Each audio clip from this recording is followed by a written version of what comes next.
your princeliness. I'm certainly not in any hurry to get on your bad side. I assumed you would attack us head-on. I clearly need to rethink my opinion of you. Well done, Dimitri. You both deserve equal praise for a battle well fought. All three houses did extremely well. Don't you agree, Professor?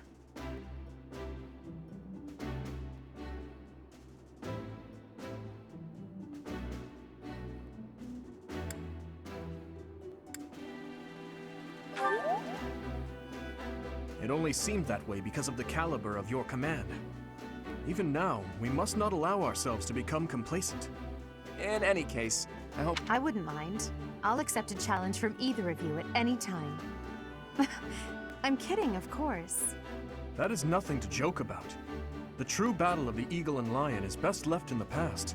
In fact, I wouldn't be surprised if they eventually change the name of this mock battle.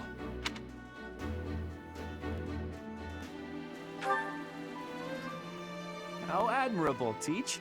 On that note, I have a proposition. When we get back to Garegg Mach, let's have a grand feast to break down the walls between our respective houses. And by a grand feast, I mean a fairly regular feast in the dining hall. You really value that kind of thing, don't you? Well, I suppose no harm can come from it. Count me in. I have no objections either. And you, Professor?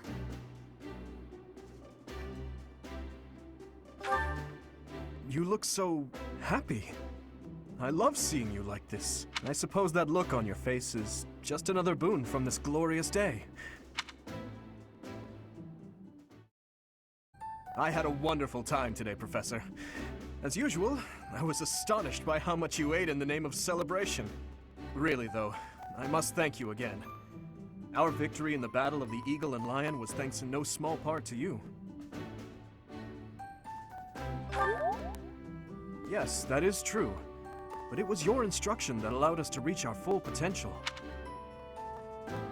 I feel silly admitting this now, but when you first came to lead our class, you unnerved me. You never smiled, and you never showed anger either. And yet, you didn't appear to be suppressing your emotions. They just weren't there. At first, I thought perhaps you just didn't care for us.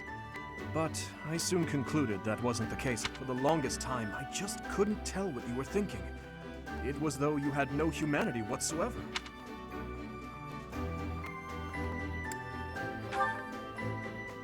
You're different now. In the half year we've spent together, I've seen the glow of humanity in your eyes, and in your actions countless times. I am truly grateful to have had the chance to spend this time with you, Professor.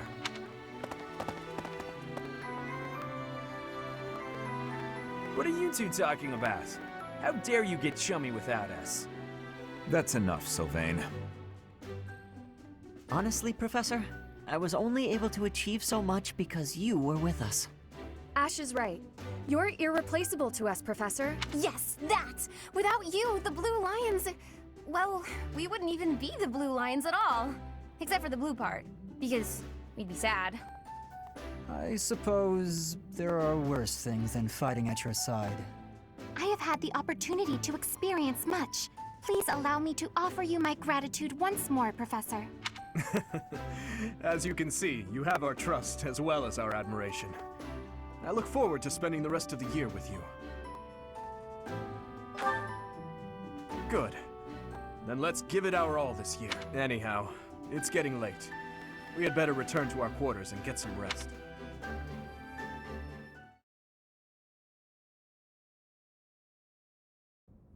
I can only call your deeds during the Battle of the Eagle and Lion quite versatile. Comparing against their performance at the mock battle of the Great Tree Moon, the students have grown significantly. It is clear that this is a result of your guidance. In appreciation of your efforts and to show our high hopes for the future of your students, I award you.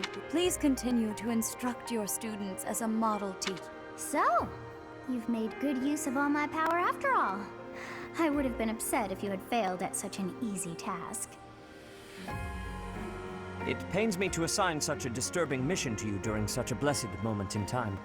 However, next month your assignment will be to journey to Remire Village to investigate an abnormal occurrence there. Remire Village.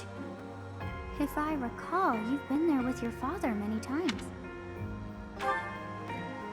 I have yet to ascertain the details, but it would seem the villagers have been acting strangely. I have already dispatched the knights to verify the authenticity of this information. They should be back shortly. I suggest you begin by finding out what they have discovered. I pray this is not a bad omen. May the goddess protect you all.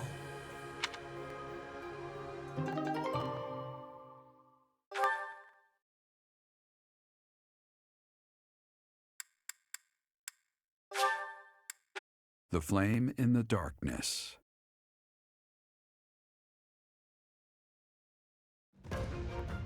Hoarfrost now graces treetops and open fields alike, and an icy chill blown in from the north of Faerghus blankets the land. All of Fódlan's creatures begin to settle in for a long winter. The setting sun bathes the full winter coat of every wolf in a foreboding scarlet glow. Hunters can now spread the word that the Red Wolves are back on the prowl.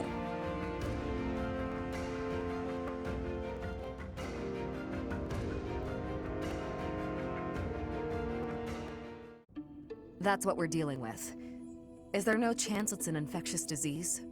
There are no absolutes in medicine, but the chances are extremely slim. Restless movements, fits of violence, becoming bedridden, or even impossible to wake. With symptoms that varied, there are only a few possibilities. It's either a mixture of poisons or magic, and dark magic at that.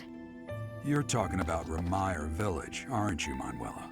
Oh my, if it isn't Jeralt. Tell me, what was the first thing you heard? Everything, after you mentioned that it's not likely an infectious disease. My child and I owe the people of Remire Village. If something's happening there, we must help them. We scouted the area ourselves. Speak with the knights, hear what they have to say. I must go. Thank you for your help, Manuela. You know, I'm more than willing to go with you to Remire Village. After all, I owe you my life. If you'd like, I bet we could even manage the mission all by ourselves. Just the two of us.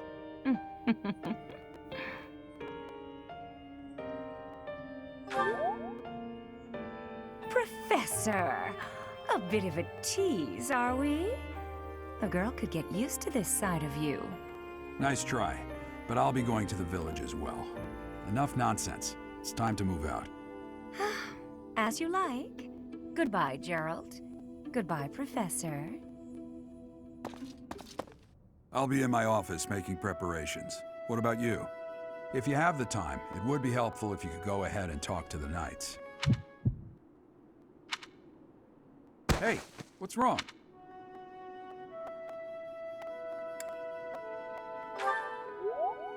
If anything feels off, return to the infirmary. No need to just grin and bear it. Got it? Ugh, what could have caused such dizziness? I felt it too. Actually, I felt that way before. I see. So you'll be staying here for some time then? Honestly, I'm surprised. I've heard it's been a few years since you last donated to the church.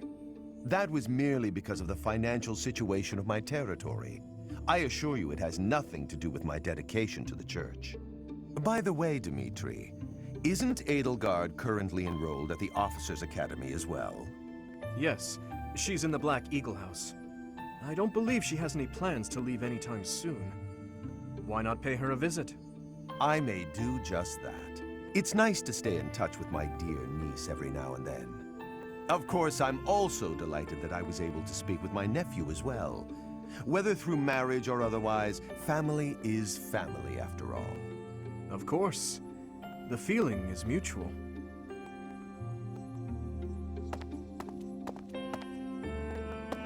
Professor, if you were watching, you should have made your presence known. That was Lord Arundel, the regent for the Empire. He is also Edelgard's uncle.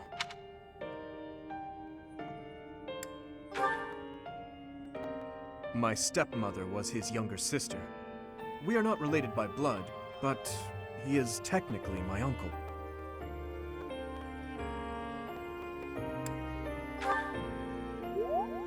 Yes. My stepmother was Edelgard's birth mother. Edelgard and I are siblings by marriage. We can delve into that topic another time. For now, let's make preparations to investigate what's happening in that village. Oh dear. The Princess of the Empire and the Kingdom's Prince are kin. How very odd.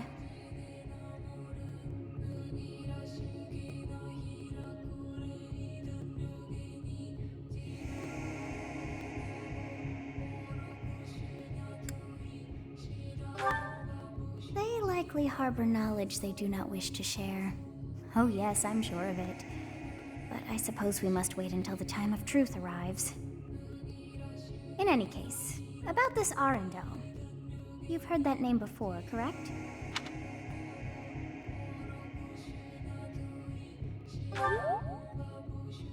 Quite true. We came across that name within the library, right where the prince had been. I thought that Arundel had died. And yet, not so. He seems alive and well. I wonder what the prince had hoped to learn from reading of his uncle's chick. So many things the prince has yet to tell. How bothersome.